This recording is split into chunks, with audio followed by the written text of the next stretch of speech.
बिस्मिल्लाहिर्रहमानिर्रहीम। अस्सलामुअलैकुम वीवर्स, आप देख रहे हैं Saudi Urdu news channel. Makkatul Mukarrama region, जिसमें जद्दा और इससे करीबी तमाम इलाके शामिल हैं।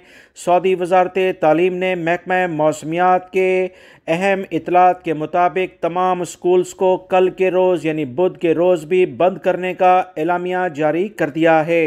ब्रेकिंग न्यूज़ तमाम वालिदैन, स्टूडेंट्स और स्कूल्स के अमले के लिए हैं और वो तमाम सायक़ात जो कि बच्चों को ड्रॉप्स करते हैं उनके लिए भी अहम इतलात हैं। सऊदी वज़ारत तालीम की जानिब से कहा गया कि जिन जिन इलाकों में बारिश से मुतल्लिक महकमा मौसमियात की जानिब से अलर्ट जारी किए जाएंगे, वहाँ पर तमाम सूरत हाल को बेहतर अंदाज में चलाने के लिए स्कूल्स को बंद किया जा सकता है। इसी बुनियाद पर मक्कातुल मुकरमा और जद्दा रीजन के लिहाज से इतलात शेयर हुई हैं कि कल तमाम स्कूल्स, यूनिवर्सिटी, कॉलेजेस बंद होंगे।